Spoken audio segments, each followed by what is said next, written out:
নির্বাচন করবে, ভালো কথা, যে কেউ রাজনীতি করতে পারে। রাজনীতি করবেন, দয়া করে মিথ্যা কথা বলবেন না। যে জামাত ইসলাম ইসলামের কথা বলে মানুষকে প্রতারণা করতেছে, ভুল বুঝাচ্ছে।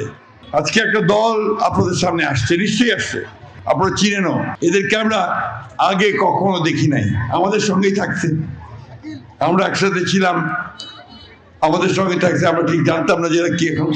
এখন আসছে যে তারা নির্বাচন করবে, ভালো কথা, যে কেউ রাজনীতি করতে পারে।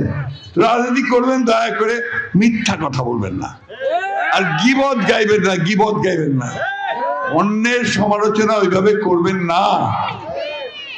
এই দলটা সম্পর্কে একটু কথা বলতে পাই, আমি ক্যান্ডিডেট সম্পর্কে কোনো কথা বলবো না, কিন্তু দলটা সম্পর্কে বলবো। এই জামাতে ইসলাম ইসলামের কথা বলে, কিন্তু আপনি দেখবেন আজকে অনেক মৌলানা সাহেবরা, তারা বিশেষ করে চরমোনাইয়ের মৌলানা পীর সাহেব, তিনি পরিষ্কার করে বলতেছেন জামাতে ইসলাম কোন ইসলামী দলই না। আমাদের অনেক আলেম মোলামারা তারা পরিষ্কার করে বলতেছে যে জামাত ইসলাম ইসলামের কথা বলে মানুষকে প্রতারণা করতেছে, ভুল বুঝাচ্ছে। সব মশার বিরুদ্ধে সুরক্ষা দিতে এলো বসুন্ধরা এক্সট্রিম অ্যারোসল, মশার বিরুদ্ধে এক্সট্রিম সুরক্ষা। আমাদের একেবারে সাধারণ মহিলাদেরকে, মা বোনদেরকে ভুল বুঝাচ্ছে যে দাঁড়িপাল্লার ভোট দিলে নাকি আপনার জান্নাত পাই যাবে, নাউযুবিল্লাহ। কারণ এটা কোনো মুসলমান বিশ্বাস করবে না। মুসলমান বিশ্বাস করে যে তার আমলের উপরে নির্ভর করে আল্লাহ তাকে বেহেশতে দেবেন কিনা সেটা আল্লাহ নির্ধারণ করে, ঠিক তো? আরো কথা আছে, কয়েকদিন ধরে এই টেলিভিশনটা, মোবাইলটা অনেক কথা হচ্ছে। তার মধ্যে একটা কথা আসছে যে তিনি মহিলাদেরকে, উনাদের যে আমির সাহেব, তিনি নাকি মহিলাদেরকে খুব অশ্লীল ভাষায় গালিগালাজ করছে। দেখছেন আপনারা? কি দেখছেন?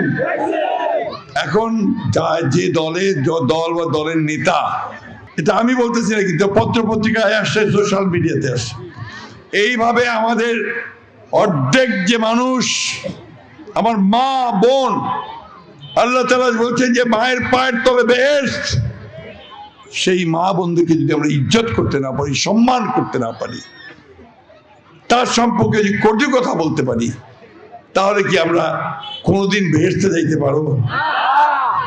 আমরা কি ভালো কাজ করতে পারবো? আপনারা জানেন যে প্রায় 60 লক্ষ মানুষের বিরুদ্ধে মিথ্যা মামলা ছিল সারা দেশে, 20,000 নেতা কর্মীকে খুন করছিল, 1700 মানুষ একদম গুম হয়ে গেছিল, নাই এখন পর্যন্ত খোঁজ নাই। তারপরে আল্লাহর অশেষ রহমতে আন্দোলন হয়েছে। সেই আন্দোলনের শেষ সময় জুলাইয়ের এই মাসে এবং আগস্টের 5 মাসে আওয়ামী লীগের হাসিনা পালায় যেতে বাধ্য হয়েছে ভারতে, তাই না?